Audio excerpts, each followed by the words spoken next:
அகிலமெங்கும் உள்ள தமிழ் நேயர்கள் அனைவருக்கும் பரம்பரை ஜோதிடர் உங்கள் மனோ பாலாஜியின் அன்பான வணக்கம். கும்பராசியில் பிறந்த அன்பர்களுக்கு குரு பகவான் வக்கர நிவர்த்தி.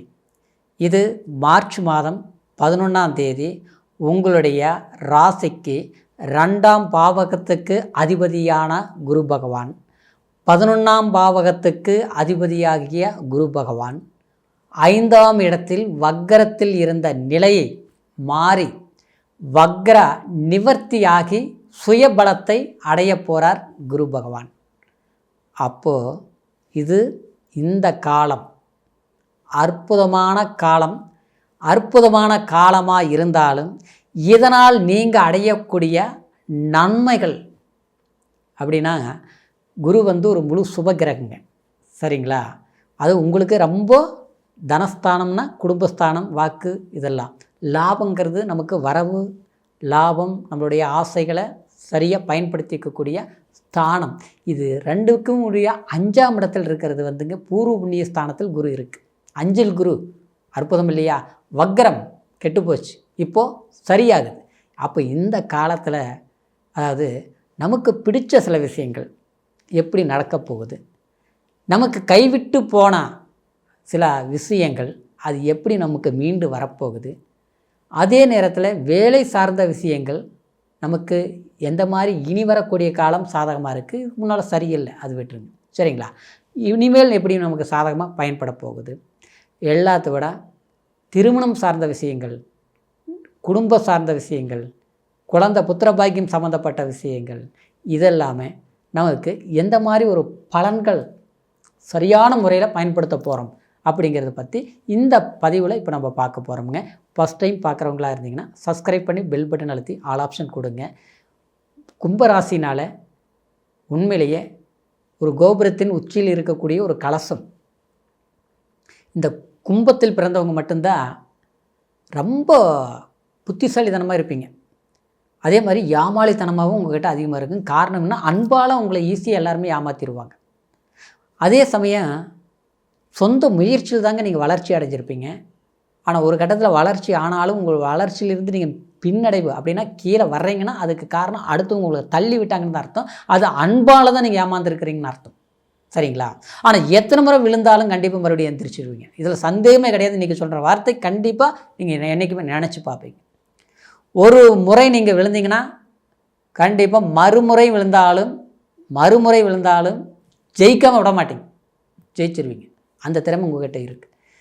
ஆனால் இந்த சிரமம், சில கஷ்டம் இதெல்லாமே வந்தது காரணம் என்னென்னா, இந்த வருடக்கோள்கள் உங்களுக்கு அவ்வளோ சாதகமாக இல்லாமல் இருந்தது. இந்த ஒரு அதிகமாக ஒரு 3 வருஷம் 3.5 வருஷத்தில் இருந்து ஒன்று ராகு பெயர்ச்சி, கேது பெயர்ச்சி உங்களுக்கு அவ்வளோ பலம் இல்லை.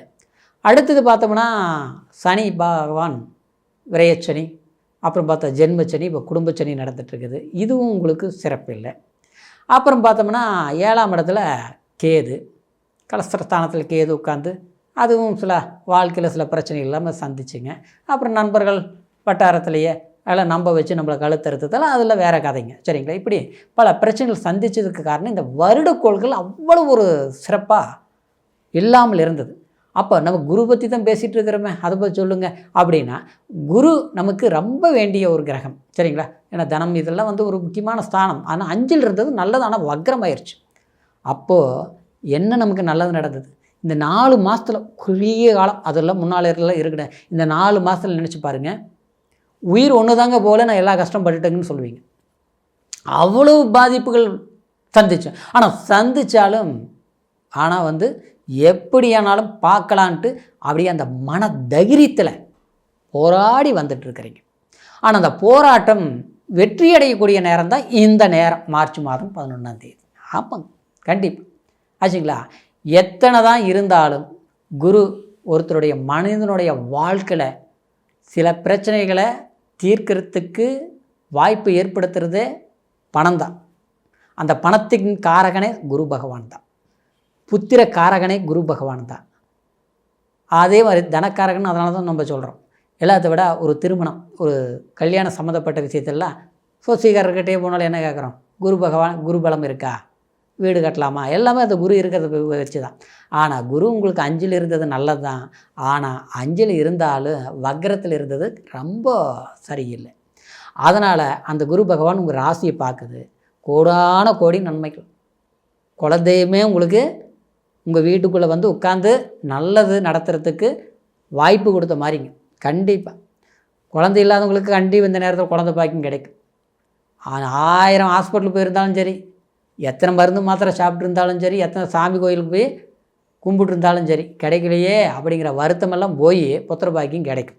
இன்னும் சொல்ல போனோம்னா சிலருக்கெல்லாம் கண்டிப்பாக குழந்தைங்களால நல்லா படிக்க மாட்டேங்கிறாங்க, அடிக்கடி மருந்து மாத்திரை சாப்பிட்ற மாதிரியே இருக்குது, ஏதாவது ஒரு பிரச்சனை வருது, சொல் பேச்சு சரியாக கேட்க மாட்டேங்கிறாங்க, ஃப்ரெண்ட்ஷிப் வழக்கம் அதிகமாகுது, இன்றைக்கி நம்ம எது வேண்டாமோ அதையும் தான் அவங்க எதிர்பார்த்துட்டு இருக்கிற மாதிரி இருந்துகிட்ருக்குது, அதிகமாக பேசினா சங்கடம் வந்துடும், கோபம் வந்துடும், அதனால் சொல்லாமல் இருந்தாலும் தப்பு நடந்துடும், என்ன பண்ணுறது, அந்த பயமே வேண்டாங்க, சரியாக குரு வக்ர நிவர்த்தி. சரிங்களா? இன்னொன்று சொல்ல போனோம்னா சிலர் இந்த 5ஆம் இடங்கிறது அன்பு சார்ந்த விஷயங்களோடு சொல்லலாம். சிலர் வந்து திருமணத்துக்காக சில ஒரு முயற்சிகள் எடுத்து, அதாவது ஒரு பிடிச்சவங்களுடைய வாழ்க்கையில் ஒரு கமிட்மெண்ட் அப்படிங்கிறது இவங்களை கல்யாணம் பண்ணிக்கலாங்கிற ஒரு தீர்மானத்தை முடிவு பண்ணி வச்சுருப்பீங்க. ஆனால் அந்த முடிவுகள் கூட சாதகமாக நடந்துட்டு இருந்த ஒரு வாய்ப்பு சிறு சங்கடத்தினாலேயோ இல்லை மற்றவங்களுடைய தலையீடுனாலேயோ இல்லை வந்து ஏதோ ஒரு வேலை வாய்ப்பு சம்மந்தப்பட்ட பிரச்சனைனாலேயோ இன்றைக்கி ஒருத்தர் பார்க்காத சூழ்நிலை உண்டாயிருக்கும்.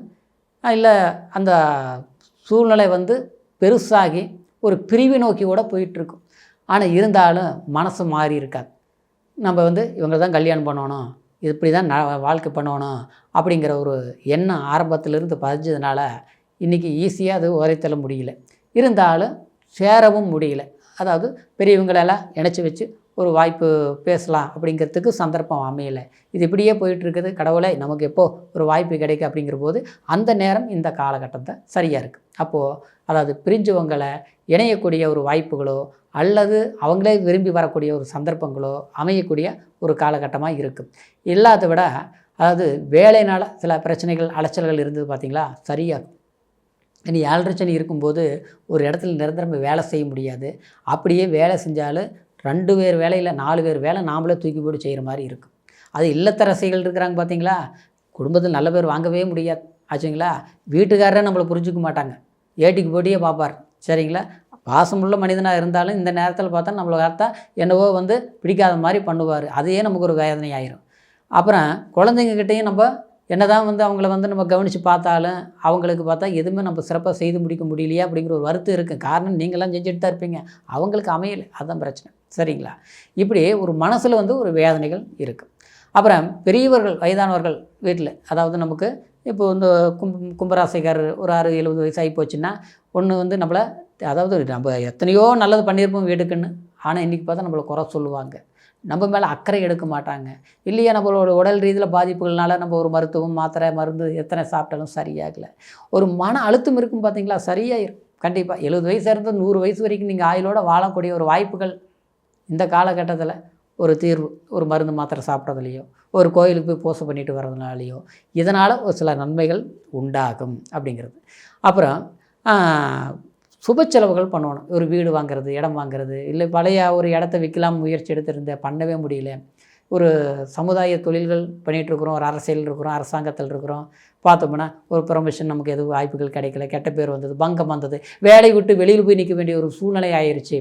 அசிங்கம், அவமானங்கள், கஷ்டங்கள், பண விரயங்கள், செலவுகள் எல்லாம் போய் இன்றைக்கி பார்த்தோம்னா கடன்காரனாகி உட்காந்துருக்கிறேன், கஷ்டப்பட்டுட்டு இருக்கிறேன், வீட்டில் 10 பைசா இல்லை, தாராளமாக செலவு பண்ண முடியல. பணம் இருந்தால் எத்தனையோ விஷயங்கள் நல்லது பண்ணலாம். 10 ரூபா போட்டால் 1 கோடி ரூபா எடுக்கக்கூடிய திறமை இருக்குது. ஆனால் இன்றைக்கி 1 ரூபா எங்கிட்ட இல்லாதனால எதுவுமே பண்ண முடியல. இப்படிலாம் கும்பராசிக்காரர் வருத்தப்படக்கூடிய சூழ்நிலைகள்லாம் இருந்த காலம் மாறி, சரிங்களா? அந்த குரு உங்களுக்கு லாபஸ்தானத்தை பார்க்கறது மட்டும் இல்லாமல் உங்களுடைய ராசிக்கு பாக்கியஸ்தானத்தையும் பார்க்கறதுனால கண்டிப்பாக, அதாவது குரு 5ல் இருந்து உங்களுடைய ராசிக்கு பாக்கியஸ்தானத்தை 5ஆம் பார்வையை பார்க்குது. அடுத்தது பார்த்தோம்னா லாபஸ்தானத்தையும் பார்க்குது. அடுத்தது உங்களுடைய ராசியை ஜென்மத்தையும் பார்க்குது. ரொம்ப நல்லது. கவலையே மறங்க, ஜூனுக்குள்ளே சில நல்ல விசேஷங்கள் நடக்கும், சந்தோஷமாக இருப்பீங்க. இப்போ சொன்னது கோச்சார பலன். பிறப்பு ஜனன ஜாதகத்தை பார்த்துக்குங்க. அதில் தான் முழுமையான பலன்கள் தெரிஞ்சுக்க முடியும். ஏன்னா இந்த நேரம் குரு ராசி பலன் நல்லா இருக்கிற போது ஜாதகம் சாதகமாக இருக்குதுன்னு பார்த்துட்டு முயற்சி எடுங்க, நல்லா இருக்கும். உங்களுடைய ஜாதகத்தை நம்மக்கிட்ட பார்க்கணும்னா கீழே இருக்கிற நம்பருக்கு ஃபோன் பண்ணி உங்களுடைய date of birth, time, place மூணையும் தெரியப்படுத்தி உங்களுடைய ஆன்லைன் மூலிமா கூட உங்களுடைய ஜாதக பலன்களை சிறப்பாக கேட்டு தெரிஞ்சுக்கலாம். சரிங்களா? மீண்டும் அடுத்த பதிவில் சந்திக்கும் வரைக்கும் நன்றி, வணக்கம்.